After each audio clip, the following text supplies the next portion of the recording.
શું કારણ બધા ડાયરામાં તમે જુઓ, ડાયરો નહીં કોઈ પણ સ્ટેજ ઉપર જી નેતાના વખાણ થાય, ઉદ્યોગપતિના વખાણ થાય. હું કોઈ વ્યક્તિલક્ષી નથી કહેતો, જનરલ પૂછું.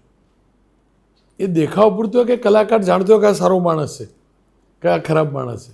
કલાકાર જાણતો હોય છે કે આને કેટલાના બૂચ માર્યા છે, કેટલો નાલાયક માણસ છે, એ પણ કલાકાર જાણતો હોય છે. માત્ર એને ડાયરો આપ્યો છે તો એનું સારું બોલવું જ પડશે, પણ અતિ લિમિટમાં સારું બોલવું. કારણ કે શબ્દ દોષ, રાગ દોષ અને વાણી દોષ, ચાહે પત્રકાર હોય કે ચાહે કલાકાર હોય, લાગે લાગે લાગે. કોઈ તમે એક લુખ્ખાને ભગવાન બનાવી દો સાહેબ, તો એ શબ્દ દોષ, એ વાણી દોષ તમને લાગે અને તમારા પરિવાર સુધી પહોંચી જાય. એટલે આ તો ખુલ્લું છે કે વખાણ કરવા પડે છે, કરવા પડે છે, કરવા પડે છે, પણ હું નથી કરતો. જો એ શક્તિનો મતલબ મા સરસ્વતીનું વરદાન છે, જી, પણ લક્ષ્મીનું વરદાન તો ના મળે ને આવું કરવાથી. લક્ષ્મીનું વરદાન મેળવશું આપણે, નકરી લક્ષ્મી જ જોતી હશે તો તમારી ઇજ્જત આબરૂ નહીં રહે દુનિયામાં.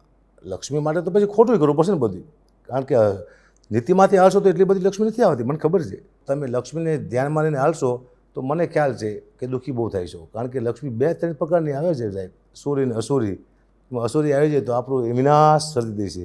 એટલે આવું હું નથી માનતો કે મહેનતથી પૈસા આવે. પૈસા તો ખોટું કરવાથી આવે. મહેનત તો કરી છે પણ એ તમારું ઘર ચાલે મહેનતથી.